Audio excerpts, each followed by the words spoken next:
Hello there everyone, and welcome back to the channel. Now, with Iran in the news and all over the face of every single newspaper you'll pick up, I thought it fit to look at Iran in the Sudden Strike series, and it does actually appear in the Axis Power Realism mod.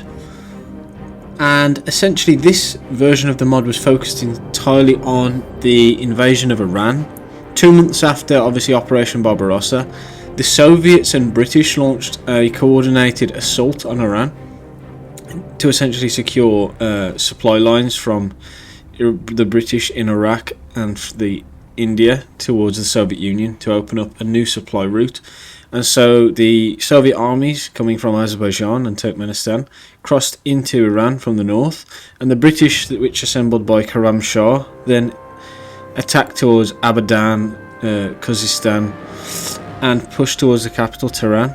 But the British and Soviets actually met at a place called Senna, and that battle is represented in the game but only in a multiplayer mission.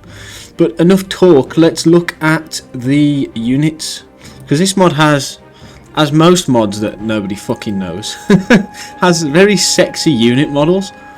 So versus the Soviets, these are all just taken from Real Warfare mod, which means there's nothing special there. You've probably seen all these before. The Soviets used mainly actually T-26 tanks during this invasion. So that's the Soviet forces there. I think there was a few rifle divisions. I know the British had Indian rifle divisions, and also naval assets were deployed. The Caspian Flotilla was involved in the invasion, but there's no Soviet naval assets in this mod. Now, Iran itself here. So Iran has very few soldiers and very little equipment, as to why Shah ordered it to stop fighting. But they did acquire some of those Panzer 38Ts from Nazi Germany. And one of these is called the AHIV. Now, the unit name's all in Hungarian, but I believe this to be a real tank that was given to Iran, or Iran somehow modified themselves.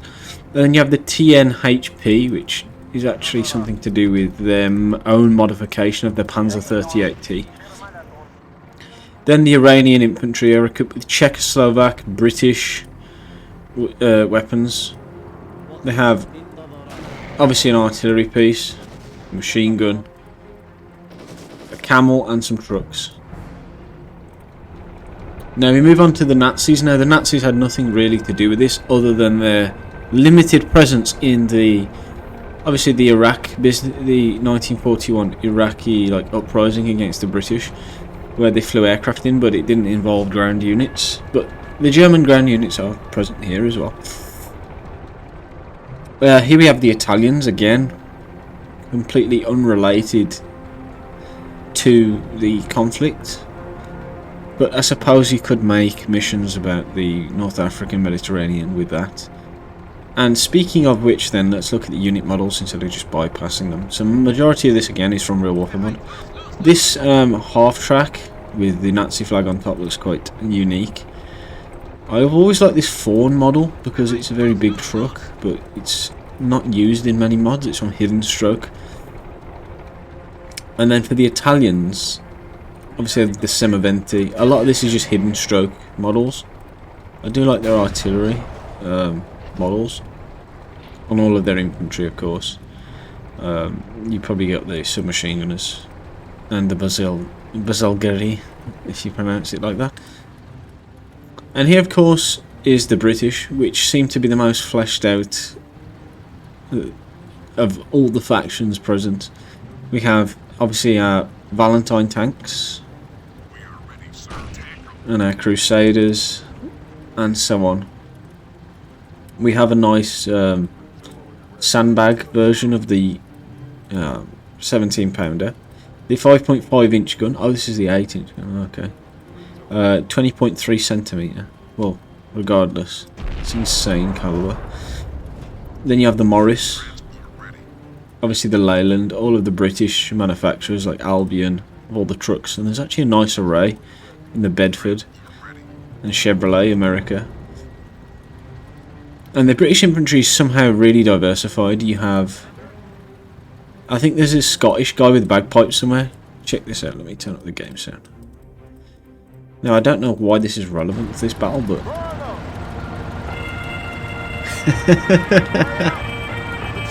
So there's Scottish troops, British paratroops, Australians. There's no Indian troops, which were actually present in. Oh, there they are, but they don't wear like a turban or have the correct uniform. But it's still cool. Look at these guys. Of course, Polish units. Unless these are constituted under the British Army, then it makes no sense for them to be here. Obviously, the Polish fought in North Africa. More British troops. Awaiting your order, sir. Sunderland, and the coolest thing, oh, you got the French as well. The French, obviously, with their business in Libya, might be relevant. But what's most interesting is the aviation. There's some really nice camouflage for the aircraft, especially the Regia Aeronautica, or however you say Italian Air Force. Especially these like planes with the insignia of the Royal Italian Air Force. Those three like lines in a circle. It's best as I can describe it, guys.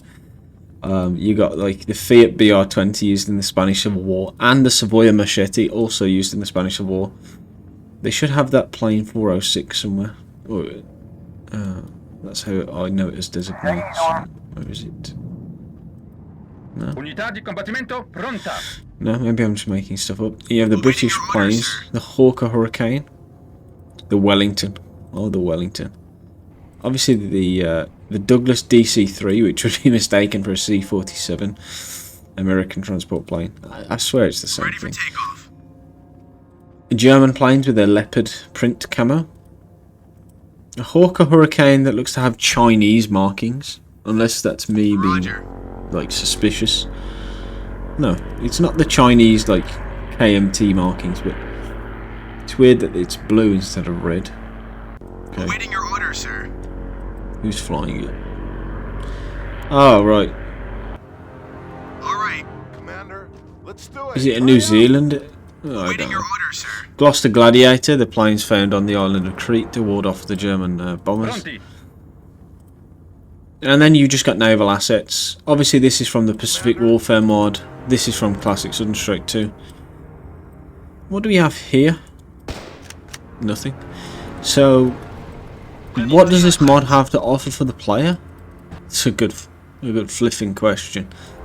It has a campaign, Operation Countenance, which of course was the British operation to seize control of Iran, particularly the oil fields at Abadan, because oil is ever so important for obviously the Royal Navy, which required oil after its transition to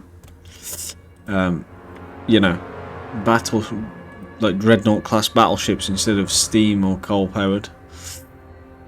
We have of course one multiplayer map, the Battle of Senna, which is where the Soviet and British armies met, and you can play as Iran, Britain or the Soviet Union, and I think we played this in multiplayer, Britain versus Iran, and it was really fun.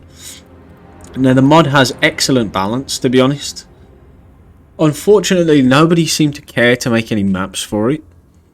The developer of the mod is a guy called Hungarian Butyok, which is a really weird name, and he developed several versions of this ARPXM or Axis Power, even though there's no such thing, because the mod is clear about how the Allies had more power, as they could just casually invade neutral nations while fighting the war. But that's another topic for discussion. There was a version focused around Hungary and a version focused around Poland. Most of these units ended up in the Real Combat mod, developed by similar people. The balance is really realistic. Look, if you watch these guys standing in the open, they're absolutely threaded by this 303 machine gun, which is something I always liked about this mod. I can't remember how many missions there are. I definitely passed the first one before, but I don't think it's on the channel. Oh look, there you go, look. There's, I think, one mission. Well, actually, that's not true. We can go in the game files. Oh, hello, Battlefield 1. Soundtrack. We can go in the game files. Look, if you go to Maps, Campaign. There's 3 missions, look. Unless it's all just the same mission at different difficulty levels. And you can basically fuck with these files. Well, let me speak properly. You can mess with these files here so that you can start the mission you want. So if you just change these... What am I saying? Essentially, you can delete the first mission of the campaign and it will start the second one. So like, say we delete this file, we reopen the game. Either the campaign won't be there or it will. Let's see. Or the first mission will be something else. Oh, there you go. Error while exporting game. So, there might only be 1 mission. Or I've done something wrong. But we can then just replace that file with Control-Z, of course. And so on. So, thank you ever so much for watching. I hope you enjoyed the video.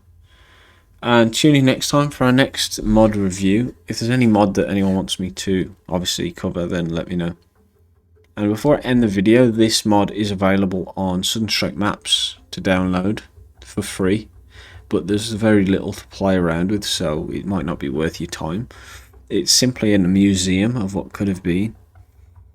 And it's a real shame nobody made any missions for it. Because the editor is available in English, so I don't see why not. There's various talented map makers out there. And I think, obviously, topics such as the British invasion into Iran, the crisis in Iraq and Palestine, the British invasion of like Madagascar, it gets very little attention on the theme of the Second World War. Obviously, we've seen Omaha Beach, D-Day, Stalingrad, Iwo Jima, the Battle of Berlin, thousands of times by now.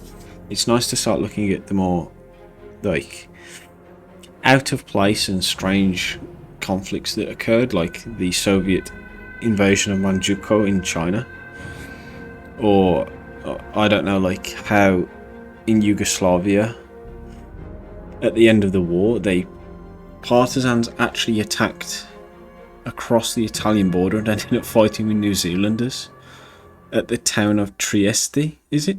But that is a topic for another day. Thank you for watching, and I hope you enjoyed the video.